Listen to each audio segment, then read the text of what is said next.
Olá, muito boa tarde para você que está aí acompanhando a programação da TV Câmara Campinas. Desde já, muito obrigada pela sua companhia e audiência. A gente volta aqui a falar ao vivo, só que agora com o programa Saúde é Vida. Isso porque o mês de setembro chegou e com ele veio também a campanha de conscientização, olha só, sobre câncer coloretal. Nós estamos no Setembro Verde e vamos falar um pouquinho sobre esse tipo de câncer. Tratamento, diagnóstico, se tem cura ou não, você vai ficar sabendo tudo ao vivo aqui comigo. Então, antes de eu te apresentar aí o nosso entrevistado, eu quero lembrar que a sua participação é sempre muito importante. Faz o seguinte, eu vou pedir para colocar na tela, já tá aí, ó. O número do nosso WhatsApp. A gente está ao vivo. Caso você tenha alguma dúvida sobre câncer de colo retal, é só mandar para a gente que quem vai responder tudo ao vivo para você não ficar com dúvida. Olha só, é o médico que está aqui na tela comigo. Você que acompanha o Saúde é Vida já deve conhecer ele, porque ele sempre participa aqui, sempre está ajudando a gente com informação e de qualidade, né? É o Bruno Pereira, ele é cirurgião geral do Grupo Surgical e mais uma vez aceitou o nosso convite para falar sobre esse tema tão importante. Então, antes de começar a nossa conversa, falar um pouquinho sobre o Setembro Verde. Bruno, muito obrigada, viu, por aceitar mais uma vez o convite. Imagina, o prazer é todo nosso, estar ao vivo aqui com todos os ouvintes aí da TV Câmara, falar sobre saúde, né, como a gente vem falando aí, um prazer enorme. E o Setembro Verde, ele vem seguindo essa tendência sobre alertas e conscientização.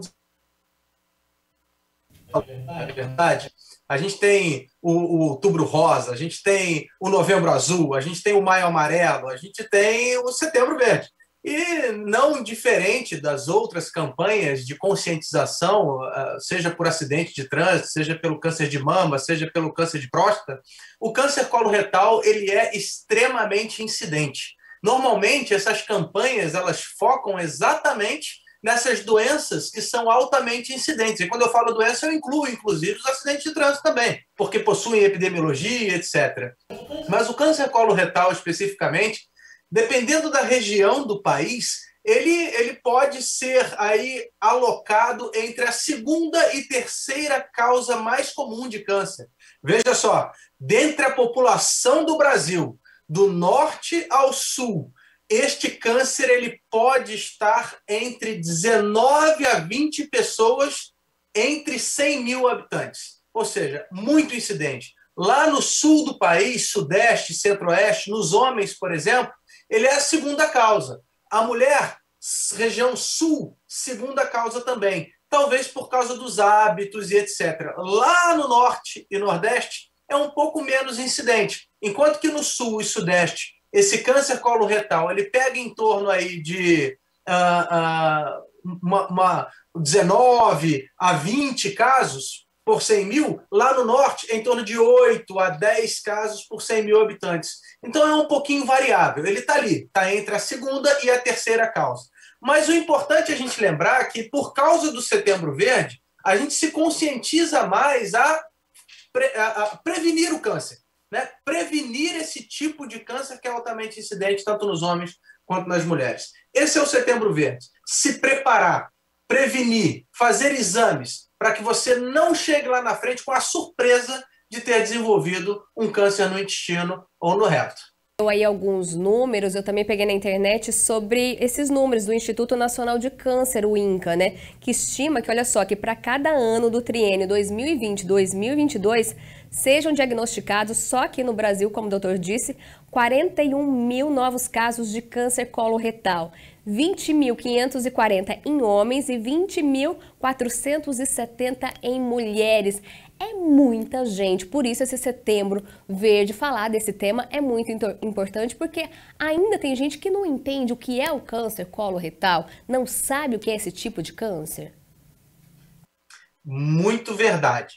A população brasileira, em geral, ela é uma população muito miscigenada, digamos assim, muito misturada, né? A gente foi colonizado historicamente por diversos países, etc., europeus e tudo mais, vieram uma população da África na época de colonização e etc. Então a gente se misturou.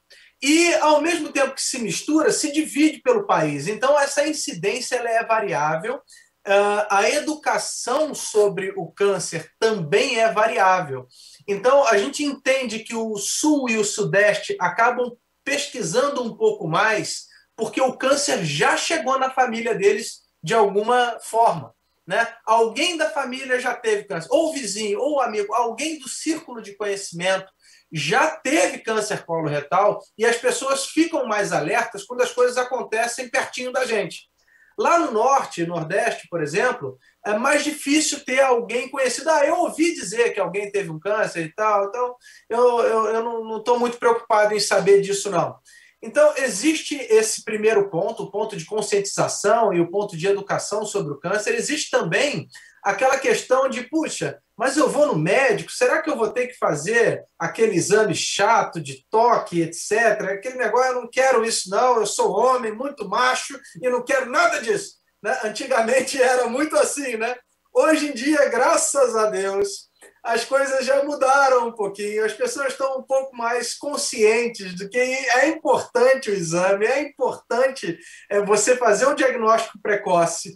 No câncer coloretal, se você faz o diagnóstico precoce, se você faz os exames que diagnosticam esse câncer de forma temprana, de forma precoce mesmo, cedo na vida, você acaba tendo uma estatística ou um número de cura muito alto. Isso facilita muito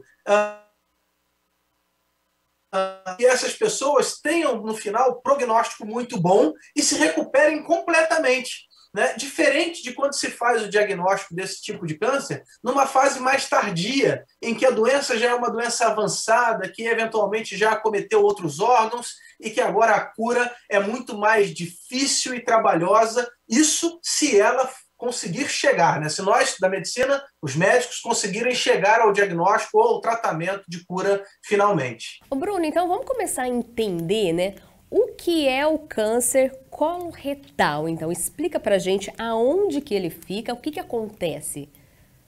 Muito bem. Muito bem. Então, nós temos no nosso aparelho digestivo, desde lá da boca até o ânus, onde as fezes saem e todos já conhecem. Na verdade, o câncer coloretal ele está restrito à parte final desse trato digestivo, né, que é o intestino grosso e o reto. O reto é a última parte antes das fezes saírem ao meio externo. Dentro do organismo, o último lugar onde elas passam é o reto. E acima dele, nós temos o intestino grosso. O intestino grosso ele tem uma participação muito ativa no nosso trato digestivo em absorver eletrólitos, absorver conteúdo em que a gente ingeriu e etc. Né? Ele, além de facilitar também o processo de digestão e tudo mais, ele é muito mais rico na absorção dos nutrientes. A gente divide esse intestino grosso em direito e esquerdo, basicamente, e no intestino direito ele absorve muito mais e as fezes se formam lá do lado esquerdo, onde já é um conteúdo mais sólido. Muito bem, dito isso, a gente sabe que o câncer coloretal ele pode acometer tanto o lado direito quanto o lado esquerdo do colo, assim como o reto. Existem tratamentos diferentes para isso, depois a gente fala um pouquinho sobre o tratamento também, mas a forma diagnóstica é a mesma para todo mundo. Então, se você quer fazer o diagnóstico do câncer coloretal, existe um caminho para isso. Mas como é que dá o câncer, doutor Bruno? Eu não sei como é que isso pode aparecer na minha vida, ninguém na minha família tem câncer, será que eu posso ter também? Sim, você pode ter. O câncer ele é uma forma diferente da célula se reproduzir. Então, o seu intestino, todos os nossos tecidos, a pele, a sua complacência, né, o seu coração, o seu pulmão, o seu fígado, ele é formado por células. E essas células, uma vez que existe um probleminha na formação de novas células, a gente chama isso de displasia ou, eventualmente, neoplasia, ou seja, nova formação celular, ela pode começar a configurar um tecido diferente. E esse tecido diferente é o tumor. Pode começar como se fosse uma verruguinha. um pólipo, que a gente chama. Esse pólipo, quando aparece, ele pode ser pólipos benignos, eles podem ser pólipos malignos. Os pólipos malignos geralmente são os pólipos que vão se transformar em câncer, definitivamente, e é aí que entra essa história do Setembro Verde, né? Quando eles se transformam em câncer, a gente precisa tirar eles de lá, né? Ou, na maioria das vezes, preventivamente, a gente tira qualquer pólipo. E é isso que a Sociedade Brasileira de Coloproctologia vem recomendando, que as pessoas façam preventivamente um exame específico para detectar e retirar esses pólipos. Se forem benignos, ótimo. Se forem malignos, numa fase em que estão ali precocemente aparecendo, ou muito jovens, pólipos jovens, eles podem ser ressecados e tratados sem cirurgia. E isso é que faz a grande diferença. Nós somos capazes, hoje, como população, não só a equipe de saúde, os médicos, enfermeiros, etc., mas todos nós que estamos assistindo aí o programa, podemos auxiliar na diminuição da incidência desse câncer nas fases avançadas. Porque se todo mundo fizer o tratamento, todo mundo seguir as orientações da Sociedade Brasileira de Coloproctologia, a gente consegue curar mais indivíduos e, consequentemente, diminuir a mortalidade desse tipo de câncer. Bruno, me fala uma coisa. Você disse aí pólipos, né? Apareceu um pólipo, já começa a ter sintomas? O que vai levar a pessoa a procurar aí um médico? Aí, essa pergunta é uma pergunta chave, importantíssima, inclusive, porque os pólipos, eles não são alterações que causam dor, que causam diarreia, que causam sintomas. Muitas vezes, o câncer coloretal ele só vai dar sinal de vida numa fase mais avançada da doença, com alteração do trânsito intestinal, com afilamento das fezes, com o sangramento junto à evacuação, com dor, com distensão abdominal, emagrecimento e etc. Essas são fases mais tardias. Por isso que o Setembro Verde é tão importante, porque ele estimula que você vá buscar ativamente se existe ou não pólipo. Você não sabe se tem. E não existe um padrão. Qualquer pessoa pode ter pólipo em qualquer idade. O que a gente sabe é que as idades mais avançadas, aí no adulto para frente, em torno dos seus 45 anos ou 50 anos, esse paciente é o paciente que já tem uma incidência de pólipos. Mas a gente encontra pólipo em paciente de 32 anos. Então quer dizer que se eu tenho 20, 30 anos, eu tenho que fazer algum exame correndo? Não necessariamente. A recomendação hoje mundial, até da OMS, para os países que não são países asiáticos, né, porque os japoneses eles têm um outro tipo de incidência desse mesmo câncer, é que se faça esse exame, que é um exame que a gente fala já já, para prevenção.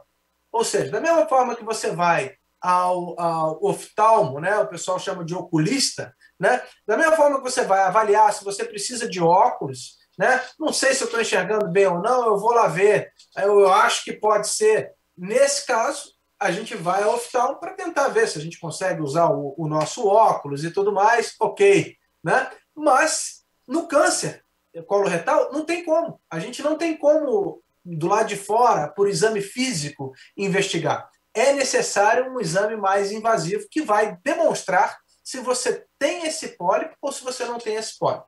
Se você aí que está ouvindo o nosso programa, você já tem 45 anos ou mais, talvez já seja a hora de você fazer o seu exame e buscar ativamente se você tem pólipos ou não. Lembre que o valor de você descobrir precocemente, retirar esse pólipo e não precisar de cirurgia, é muito maior do que descobrir aquela doença numa fase mais tardia, numa fase em que a cura já seja muito mais difícil ou impossível. Quando a pessoa desenvolve aí esse pólipo, até chegar ao câncer, é muito rápido ou essa é uma doença aí que vai lentamente até começar a aparecer o sintoma? Isso vai variar dependendo do tipo histológico, né? Do tipo de célula que ele se transformou ali. Qual é o tipo do câncer? O mais comum hoje é o adenocarcinoma. O adenocarcinoma ele demora algum tempo, sim, para ir crescendo desde a fase de pólipo até a fase em que traz sintomas, né? Por isso que, se você, por exemplo, fez o seu exame preventivo e esse exame preventivo ele não mostrou pólipo algum, você tem a autorização, digamos assim, ou a recomendação da Sociedade Brasileira de Proctologia para fazer esse exame novamente apenas 5 anos depois.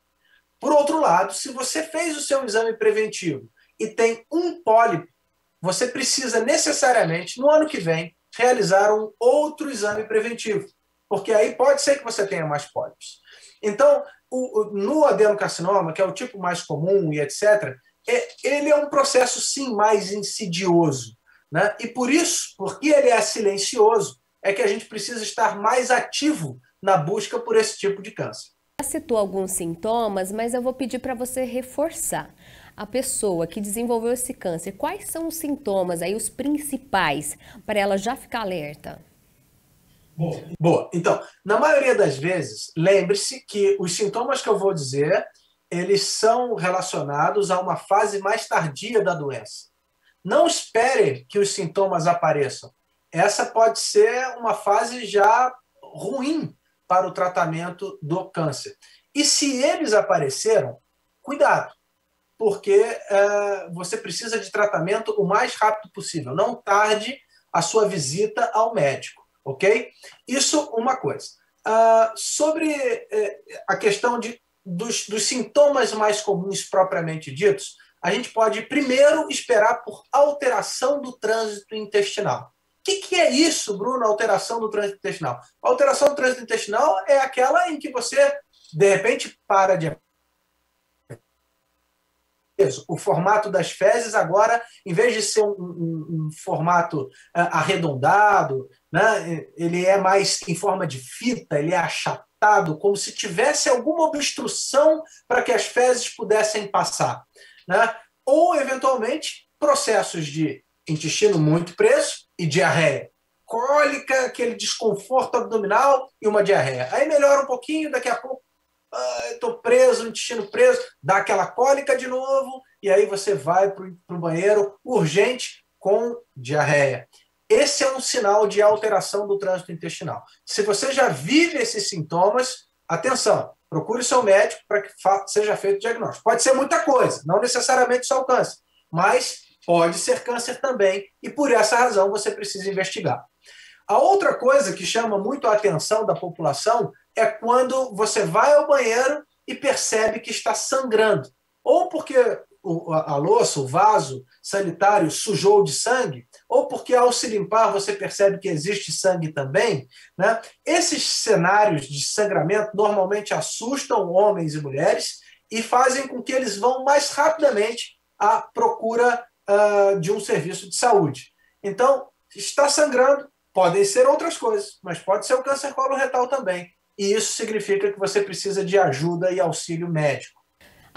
Outros sintomas mais tardios, como o emagrecimento, etc., acontecem de forma geral em vários tipos de câncer, inclusive no câncer coloretal. A pessoa chegou aí relatando algum desses sintomas. Como que é feito esse diagnóstico? Você já falou que tem exames para isso. Como que é? Bom, então vamos por fases, né? Digamos que a gente hoje ouviu aqui o nosso programa na TV Câmara, a gente agora sabe que precisa procurar um médico, eu já tenho meus 50 anos, fiquei preocupado e vou ao cirurgião geral, ao gastroenterologista, ao coloproctologista ou ao clínico. Olha, eu quero fazer um exame preventivo para o câncer coloretal. Muito bem. Se for essa fase, você é assintomático, etc., o que você precisa fazer é o exame de colonoscopia.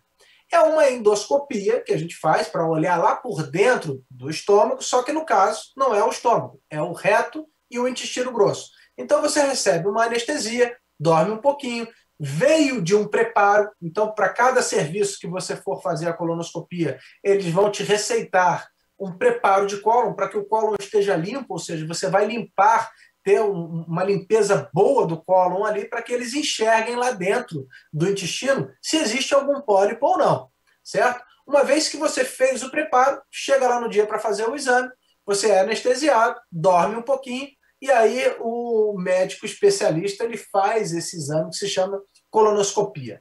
Se ele observar que existe algum pólipo, ele vai ressecar esse pólipo imediatamente. Se for uma lesão maior, existem dois caminhos. Ou ele vai reagendar esse exame para tentar um método mais invasivo, via endoscopia, ou ele vai encaminhar ao cirurgião para que essa ressecção seja realizada via operatória. Aí pode ser por laparoscopia, aquilo que chama de cirurgia laser, né? Mas não tem nada de laser, é uma câmera e aparelho de vídeo, ou por robótica, ou aberta mesmo, sem problema nenhum. As três curam muito bem, de forma equalitária e tudo certo.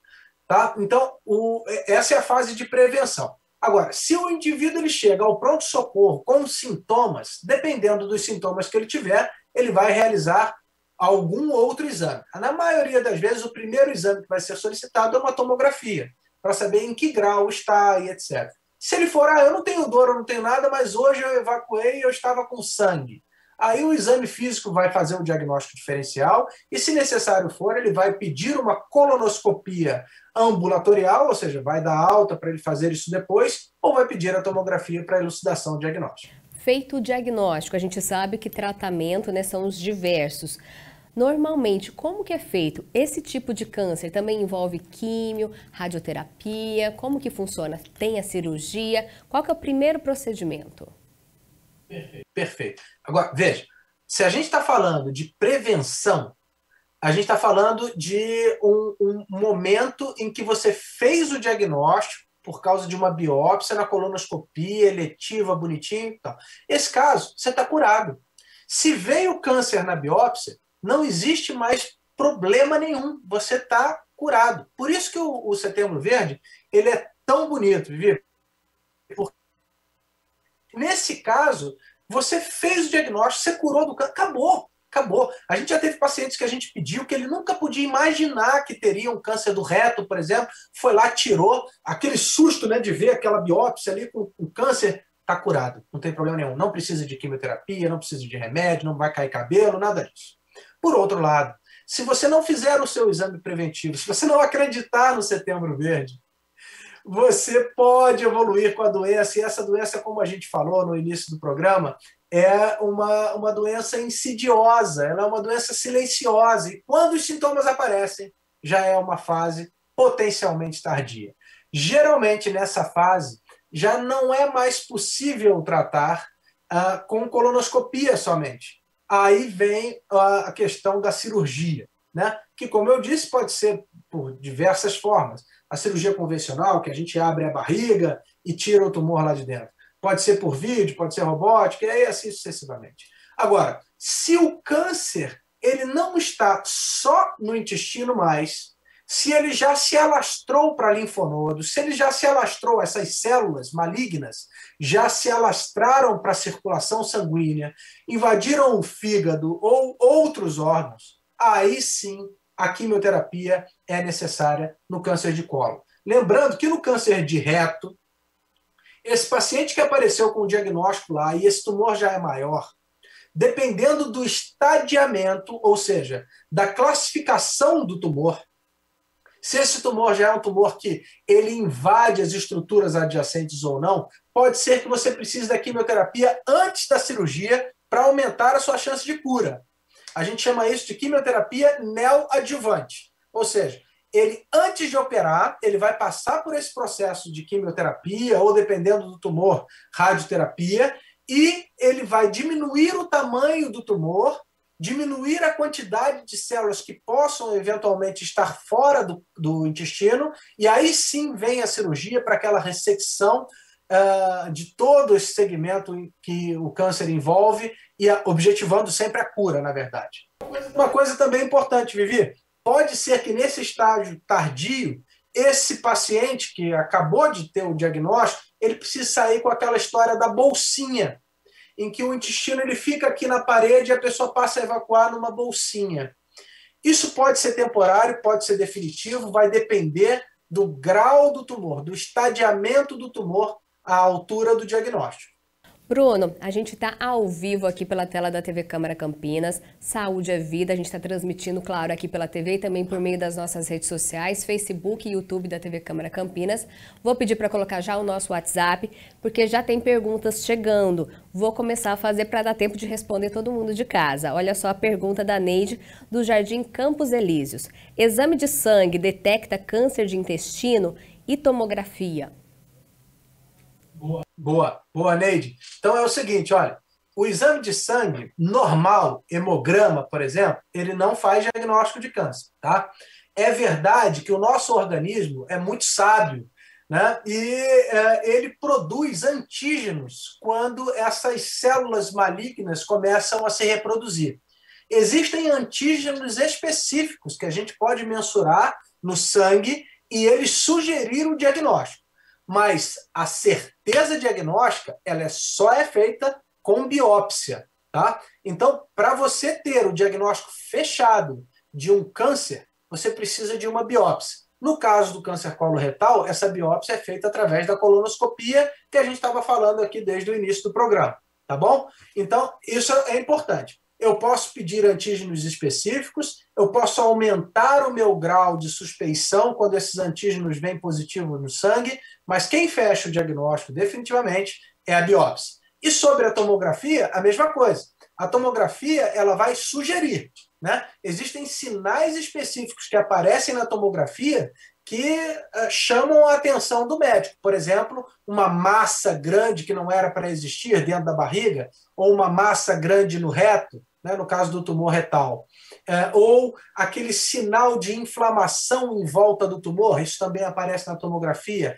Os linfonodos acometidos também aparecem na tomografia. As metástases hepáticas também aparecem na tomografia. Mas nenhum desses fecha o diagnóstico. Para fechar o diagnóstico, eu repito, é necessário a biópsia. Agora a gente vai fazer então a pergunta da colonoscopia. Por isso a colonoscopia é tão importante. Agora, Bruna, a pergunta, olha só, da Maria Emília, do Jardim Nossa Senhora Auxiliadora.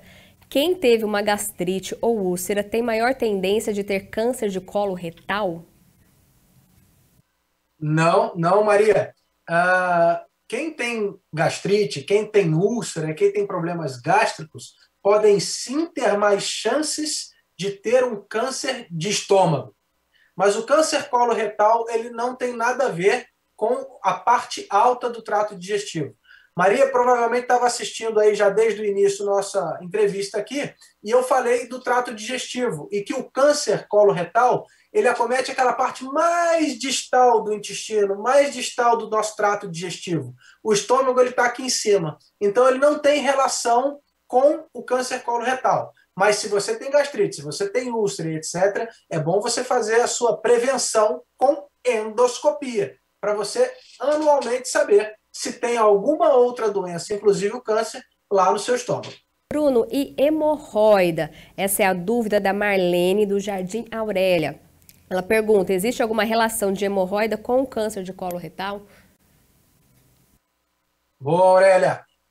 Não existe relação da hemorroida. A hemorroida é uma doença basicamente vascular do reto, né? Igual aquela senhorinha que tem varize na perna, essas varizes elas podem acometer o reto também.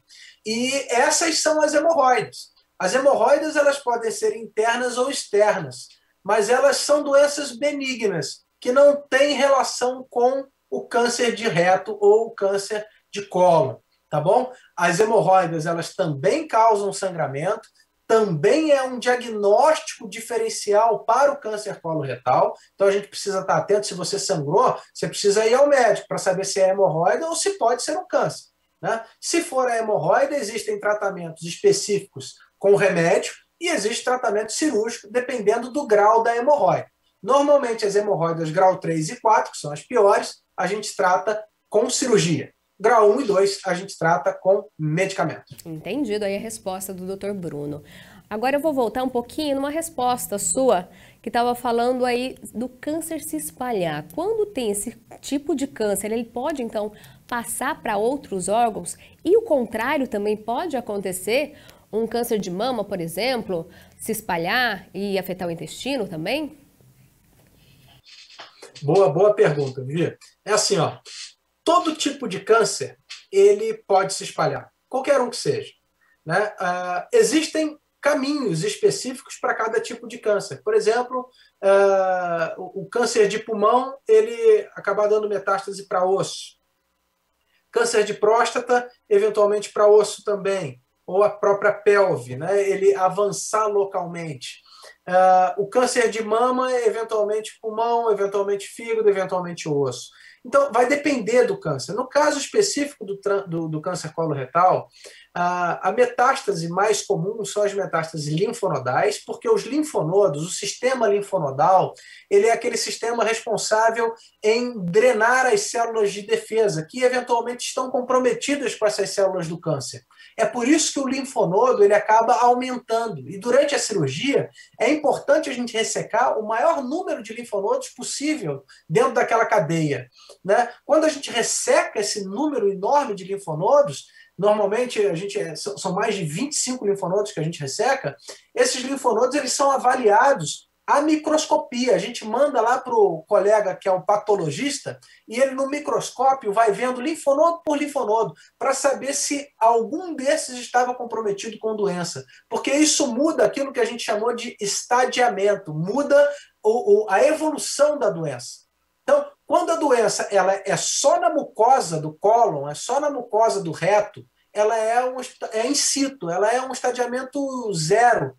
Quando ela avança além da mucosa, submucosa, muscular e até a parte de fora do intestino, ele vai aumentando de grau, podendo evoluir do 1 até o 4. Então, quando é já um que a gente chama de T4, significa que ele já é um tumor que está avançando muito e que ele pode estar acometendo as estruturas adjacentes ao intestino ou ao reto. Eventualmente, esse linfonodo que está acometido, ele pode também ir do 1 ao 4, ou a metade localmente avançado, ou ele pode ter metástase, que é lá no fígado, e aí, consequentemente, o tratamento é totalmente diferente do tratamento do câncer coloretal inicial. A gente está falando aí de tratamento. A primeira pergunta, quando o diagnóstico é feito de maneira precoce, ele tem cura? E a segunda pergunta, não foi feita toda essa investigação, esse cuidado de forma precoce e a paciente descobriu, já está bem avançado, ainda tem chance de ter cura? Boa pergunta, Vivi. Então, assim, ó, realmente, o câncer coloretal, ele, uma vez realizado o diagnóstico em fase precoce, e isso depende de você entender a importância do Setembro Verde, porque se você faz a sua colonoscopia logo na vida, com seus 45 anos, com seus 50 anos, ótimo, você tem muita chance de fazer o diagnóstico precoce do câncer coloretal e, com isso, conseguir 100% de cura. Se você faz a colonoscopia, detecta o pólipozinho lá, tirou o pólipo, você está curado, 100%.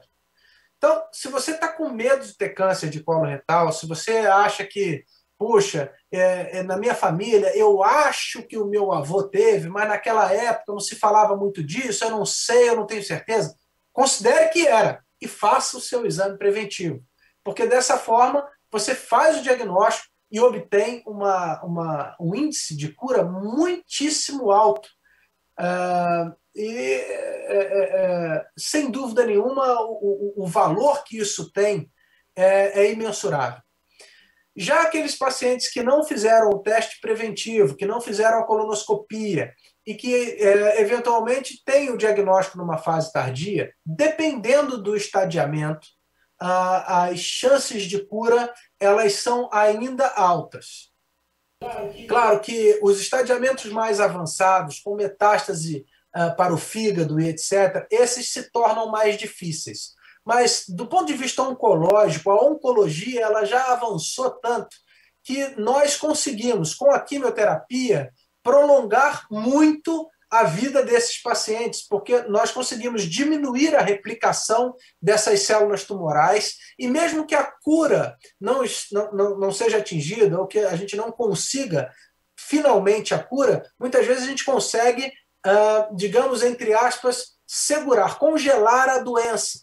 de forma que ela não evolua mais, mas também ela não involui, ela pode ficar ali naquele espaço e a pessoa consegue ir vivendo bem, mesmo nesse período, sem evolução de doença. Então, nós temos hoje doentes que fizeram diagnóstico tardio de câncer coloretal com metástase hepática e que já passam aí dos seus 5, 6, 7 anos de vida e vem se mantendo bem. É claro, ele continua sendo um doente oncológico, ele continua tendo que passar pela quimioterapia para diminuir por sessões de quimioterapia. Não é igual quando se faz o diagnóstico precoce. Então, a mensagem é: não deixe chegar nesse ponto avançado. Faça o seu exame preventivo o quanto antes possível. A gente está aí falando de cura, né, relacionada ao câncer. Tem uma pergunta aqui, olha, da Cris, do bairro Taquaral. Há alimentos que curam o câncer de intestino? Olha, na verdade, não existe uma relação de cura com alimentos. O que existe, na verdade, é uma associação de alguns alimentos ao aparecimento do câncer. Por exemplo, alimentos defumados, por exemplo, embutidos, por exemplo, carne vermelha, mal passada, a falta de exercício, a obesidade, o tabagismo, não só elementos dietéticos, né?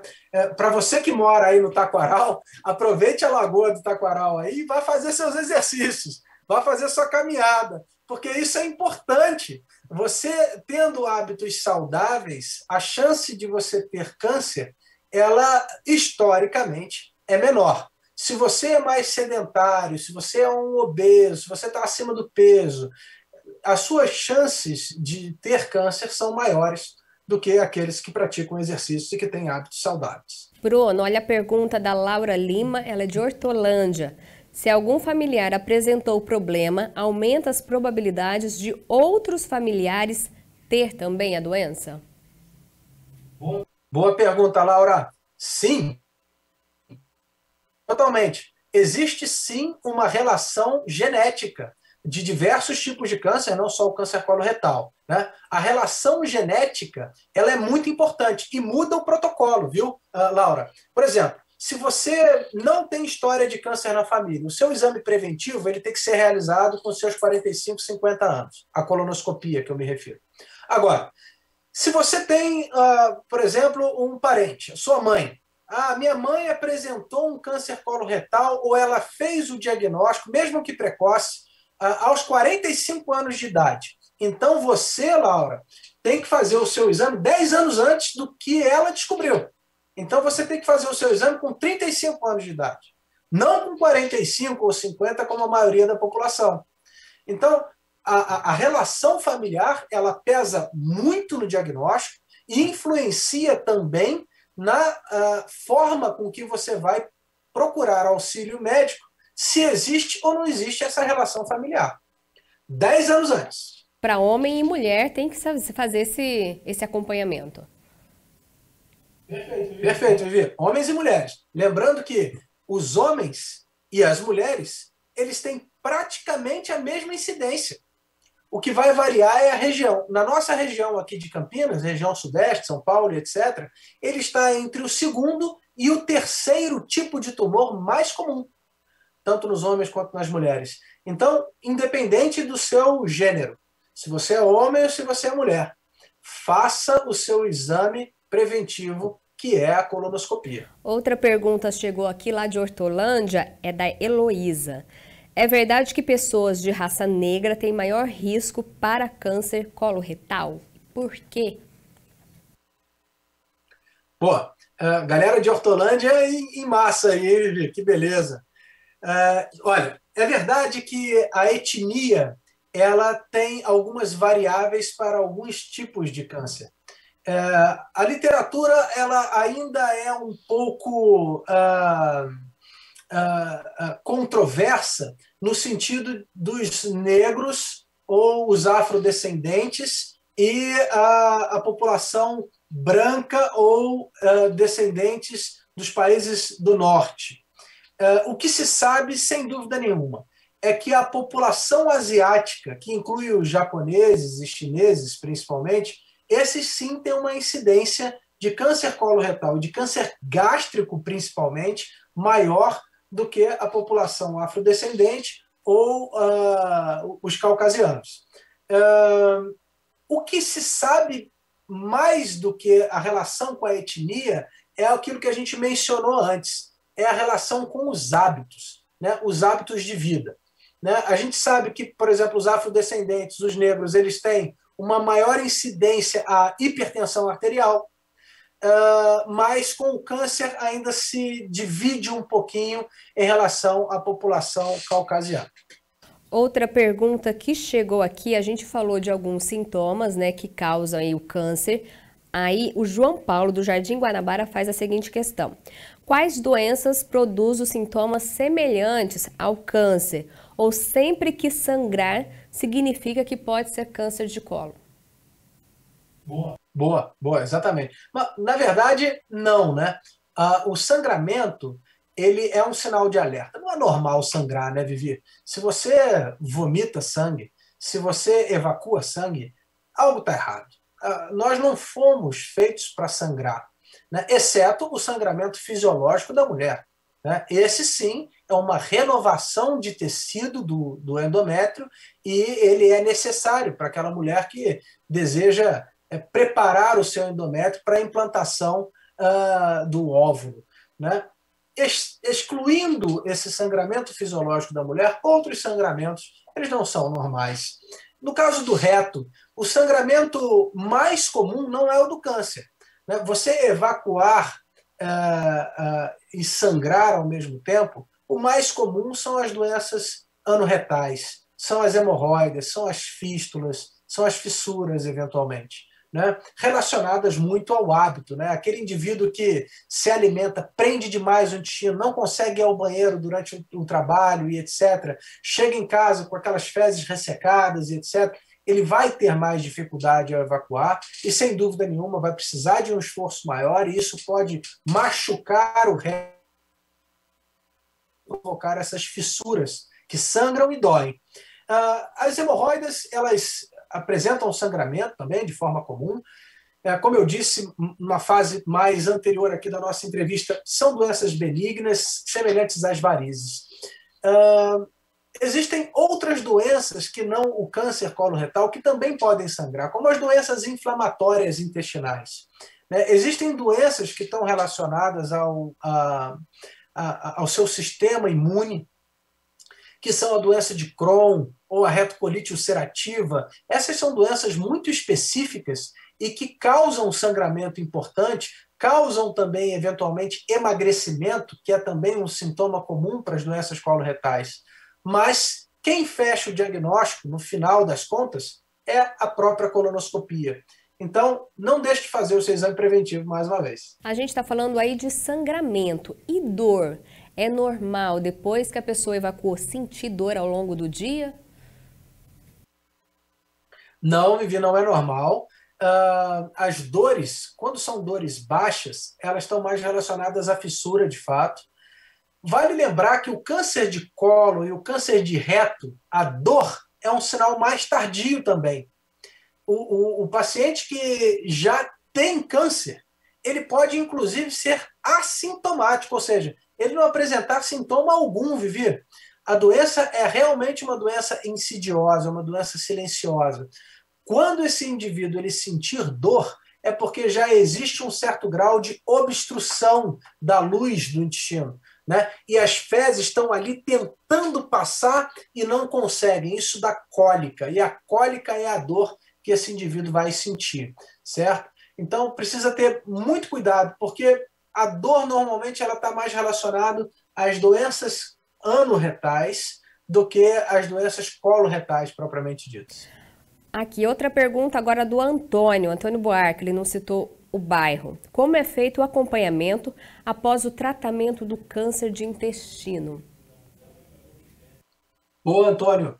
Então, assim, você fez o diagnóstico do câncer numa colonoscopia de prevenção. Você ouviu aqui o programa, você se sensibilizou e resolveu fazer sua colonoscopia. Na prevenção veio lá um pólipo e esse pólipo era um câncer. Ótimo. Você está curado. Primeira notícia, e é uma notícia boa. No ano que vem, você vai fazer uma nova colonoscopia. E aí vai ver se tem outro pólipo ou não. Se tiver, esse pólipo vai ser retirado. Se você não tiver pólipo, daqui a 5 anos você vai fazer outra colonoscopia para um check-up e ver se existe pólipo lá ou não. Esse é o acompanhamento da doença precoce. Agora, se você é um paciente que teve câncer coloretal numa fase mais tardia, se você foi operado, se você passou por quimioterapia e etc., você vai ser um doente oncológico para o resto da sua vida. E o acompanhamento é anual para sempre. Porque a gente precisa, nós como médicos, precisamos estar sempre atentos se essa doença ela vai voltar ou não.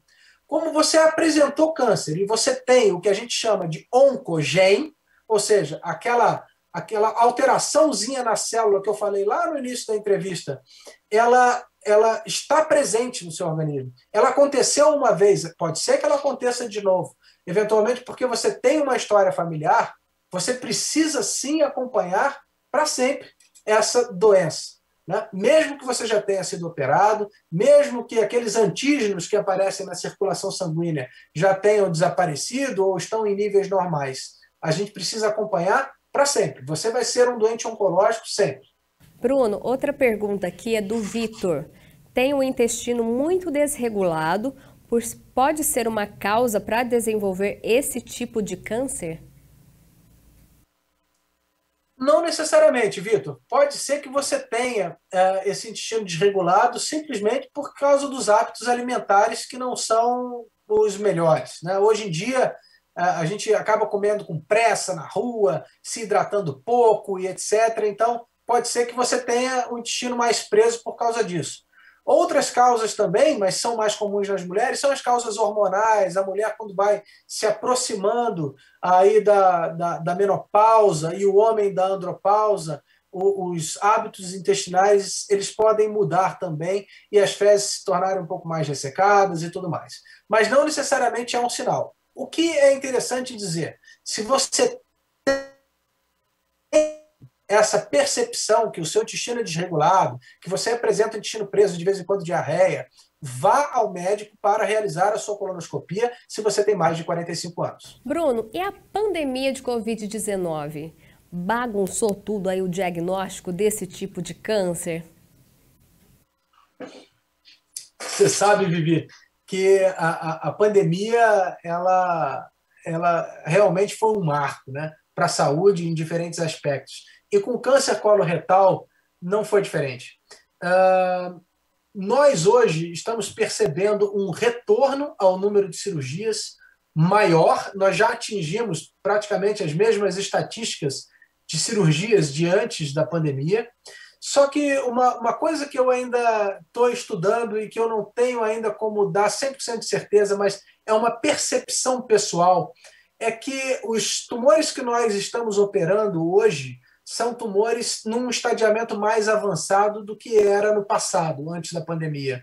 A sensação que eu tenho é que a gente tinha condição de diagnóstico rápido antes da pandemia, e agora, por causa da pandemia, os doentes estão procurando só agora os médicos e, portanto, esses tumores estão sendo diagnosticados numa fase mais tardia. Isso é só uma percepção, eu não tenho ainda como provar do ponto de vista científico, mas eu acho que faz todo sentido também, uma vez que a pandemia ela retardou o acesso de muitas pessoas à saúde de forma geral, né? Claro que a atenção teve que ser entregue a todos os pacientes que estavam com Covid e, consequentemente, outros lados tiveram que aguardar e, eventualmente, esse foi um dos lados, né? Dos pacientes que não tinham sintoma e que não conseguiram realizar a colonoscopia porque o sistema estava realmente exacerbado e sufocado com tantos pacientes internados. E aí, agora, quando ele vai fazer a colonoscopia, já é uma fase um pouco mais avançada. E aí, o que você está vendo na prática? A pessoa já está nesse estado avançado. Como que tem sido o tratamento, os números de cura hoje, aí depois, né, daquele período crítico da pandemia?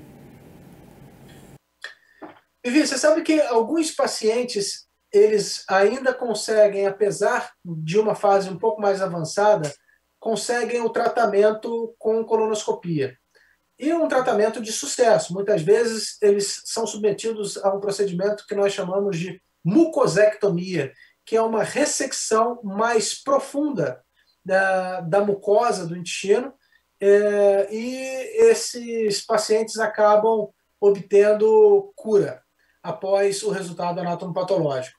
Mas temos visto também pacientes que já são pacientes com indicação de cirurgia, né? Então, muitos pacientes estão vindo e a gente está precisando operar para que possa atingir esse índice de cura para esses pacientes.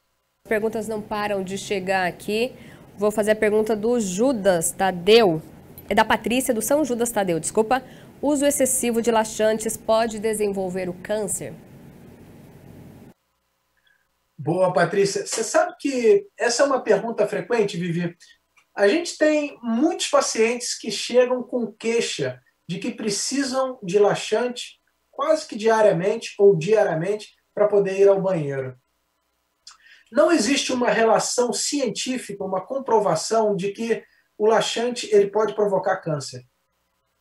Mas me causa estranheza, porque o fato de você ter o intestino preso, algo está errado, né? Não é normal, nós não fomos feitos para ter o intestino preso, né? Então cabe a reflexão, por que o seu intestino, Patrícia, é um intestino preso? Será que você tem se alimentado com as fibras diárias necessárias? Será que você tem se hidratado adequadamente?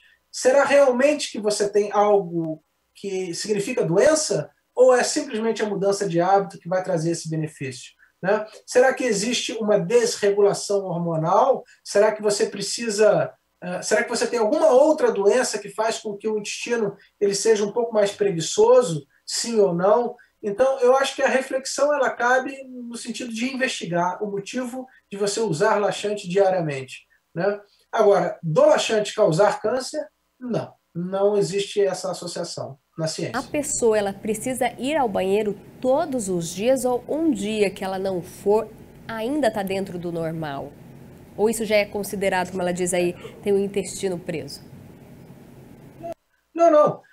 O normal pode ser até 48, 72 horas. Né? Tem gente que fica 3 dias sem ir ao banheiro e isso não significa doença. Isso significa que eles, na verdade, comem pouco. O seu trânsito intestinal pode ser um pouco mais lento e elas evacuam normalmente, isso não é um problema. Tem pessoas que comem mais gorduras e etc. e evacuam diariamente. E também, ok, nenhum problema com isso, do ponto de vista do câncer coloretal, né? O que é anormal é se essa pessoa ela passa 4, 5 dias, uma semana sem evacuar. E aí vai ao banheiro, faz aquele esforço, sangra, são fezes em fita, distende o abdômen, sente cólica. Isso não é o normal, né? Então, se você vai ao banheiro dia sim, dia não, tudo bem. Isso não significa que é um problema. Tenha certeza que os seus hábitos são hábitos saudáveis, né? E que você não tem nenhum outro sintoma que lhe chama a atenção, como, por exemplo, o sangramento. Falando em sangramento, tem uma pergunta que a pessoa não se identificou. Tive um sangramento leve, mas acabei não indo ao médico porque parou logo. Se eu tiver de novo, devo procurar qual médico? Que especialista a gente procura? Boa pergunta. O sangramento autolimitado, como é o caso, ele, na maioria das vezes, é relacionado às doenças orificiais, né? Como a hemorroida, por exemplo, ou como a fissura. Mas é claro, você precisa de um diagnóstico. Como eu disse, não é normal sangrar por baixo, né? Excluindo os sangramentos da mulher, né? Em fase reprodutiva. O sangramento anal, ele não é normal, ele não é para acontecer. Se ele aconteceu, procure o médico. Você precisa de um diagnóstico. Pode ser só hemorroida? Pode ser só hemorroida. Mas pode ser outra coisa também, né? E é importante a gente ter esse diagnóstico o mais precocemente possível. Se por acaso você sangrou e você precisa procurar o médico que você deve escolher é o proctologista, o cirurgião geral, eventualmente até o clínico da unidade básica de atendimento, ele pode te ajudar nesse diagnóstico, né? Qualquer médico é capaz de fazer o exame físico e determinar se você precisa de uma assistência de um especialista ou não. Portanto, se você está na rede pública, no SUS e etc., e você tem uma UPA ou uma unidade básica de saúde perto da sua casa, vá até essa unidade, consulte o médico generalista, solicite a ele que faça o exame e ele vai determinar se você precisa ir ao especialista, se vai ao especialista já com uma colonoscopia ou não, com ultrassom ou não, com uma tomografia ou não, ou com exame de sangue. Ok? Então, não se prenda ao tipo da especialidade. Vá ao médico da sua confiança, ou aquele que está perto da sua casa, ou aquele que está nas unidades em que você tem alcance. Tá bom? Não fique no SUS, a gente vê muito isso. Eu estou procurando um proctologista, já tem uma par de dias e eu não consigo achar. Não se preocupe com isso. Vá ao médico generalista. Ele também é médico e ele também é capaz de fazer o seu diagnóstico. Quando a gente fala desse tipo de câncer, é possível evitar? É possível prevenir? Isso, Vivi. Boa pergunta. É possível, mas muitas vezes, por mais que você faça todos os tipos de prevenção, você ainda tem chance de ter, porque você tem um histórico familiar positivo. Né? Então, se você tem um familiar, seu pai, sua mãe, seu irmão, sua irmã, que tiveram, sua avó, sua tia, que tiveram câncer, qualquer tipo de câncer, você tem um histórico familiar de câncer. Então, não há... claro que a prevenção, eventualmente, com alimentação saudável, com exercícios, com uma dieta mais pobre em carne vermelha, etc., isso pode ajudar, mas a interferência familiar da história genética, história familiar, ela é muito forte. Então, se você tem, o que você deve fazer é a prevenção, é o exame preventivo, como a gente falou. Mas eu nunca tive câncer. Não tem ninguém na minha família que tem. E eu quero as medidas preventivas nutricionais. Então, é isso. Evitar defumados, evitar excesso de carne vermelha, ter uma vida com exercícios, com hidratação adequada, evitar o tabagismo, evitar o álcool. Né? Isso são atividades que a gente sabe que tem correlação muito forte com várias doenças, não só o câncer coloretal.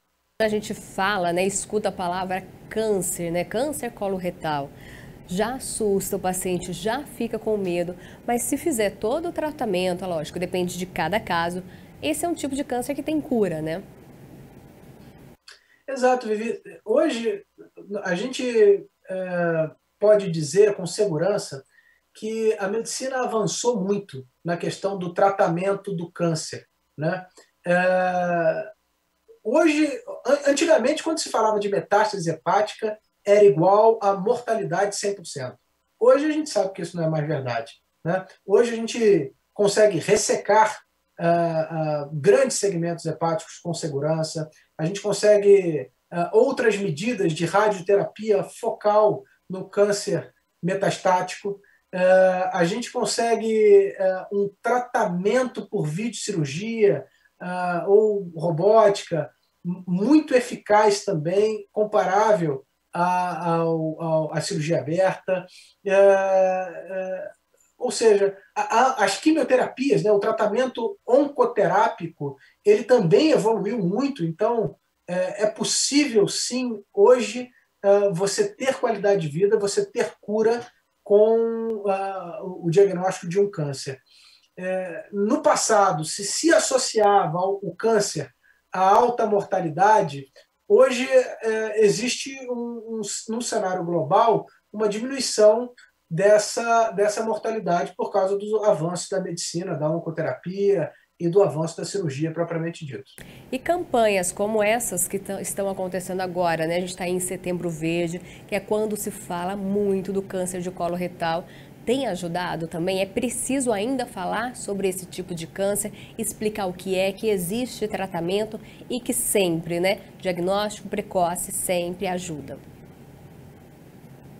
Verdade, Vivi. Eu sou um defensor ávido pelas campanhas de prevenção, sabe? O ser humano ele é muito peculiar.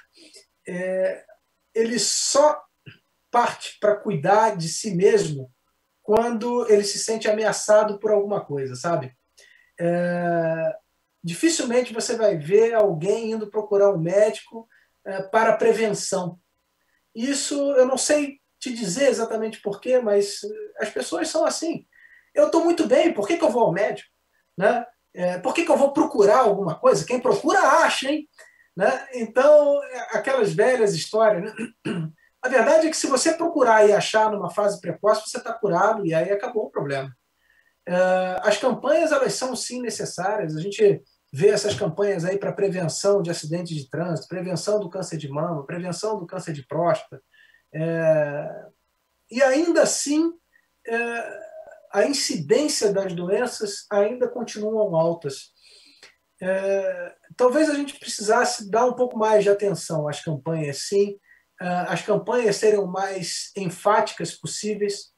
Eu me lembro uma vez lendo uma estatística sobre acidentes de trânsito e naquele ano os acidentes de trânsito diminuíram porque nos pedágios e nas rodovias se colocava um carro destruído, acidentado lá na saída do pedágio. Quem não viu, né, essa campanha? Passava no pedágio e via aquele carro batido. Nossa, que coisa horrorosa! E, ao mesmo tempo, você está falando no celular, teclando no celular e dirigindo, está em alta velocidade, ou bebeu e está dirigindo. Quer dizer, na hora que você vê um negócio daquele, você, opa, se assusta, eu não vou fazer isso, eu vou diminuir um pouquinho, mesmo que seja momentâneo. Eu acho que as campanhas elas precisam ser enfáticas de fato. Né? O próprio uso do cigarro, ele diminuiu consideravelmente da nossa época de infância para hoje. Né? Hoje a gente vê muito menos gente fumando do que fumava no passado, graças às campanhas muito enfáticas do próprio governo e etc., sobre a utilização do cigarro e a correlação com doenças graves. Bruno, para a gente encerrar aqui o Saúde é Vida, infelizmente o tempo passa muito rápido, tem muitas perguntas ainda que eu preciso fazer para você, mas vai ficar o convite aqui porque não vai dar tempo. Eu queria que você deixasse um recado geral para quem está assistindo a gente nesse momento aí sobre isso, prevenção em relação ao câncer coloretal. Olha, Vivi, a mensagem final que eu deixo para os nossos telespectadores é que utilize o Setembro Verde para refletir. Né? Nós, como cidadãos, nós somos capazes de mudar o futuro da humanidade na questão de doença. Né? E falando do Setembro Verde especificamente, chegou a hora de falar sobre o câncer coloretal. Talvez, se existir a reflexão em casa, com os seus pais, com os seus filhos, com os seus irmãos, eventualmente numa forma de brincadeira até, vamos ver quem vai primeiro fazer o exame, vamos ver quem vai fazer a prevenção primeiro. Eu já fiz a minha, joga lá no grupo da família, do WhatsApp, e vamos estimular que as pessoas façam. Pensem que se o diagnóstico não for feito, no caso da presença de um câncer, você pode perder esse seu ente querido, você pode perder esse seu familiar, por uma coisa que era evitável, por uma coisa que você poderia ter feito o exame antes e que não fez por questão de ego, de soberba, de desleixo, de qualquer outro adjetivo que você quiser dar. Então, a nossa mensagem final é essa: faça o seu exame preventivo e evite um momento de tristeza, quem sabe, numa fase mais avançada da sua família.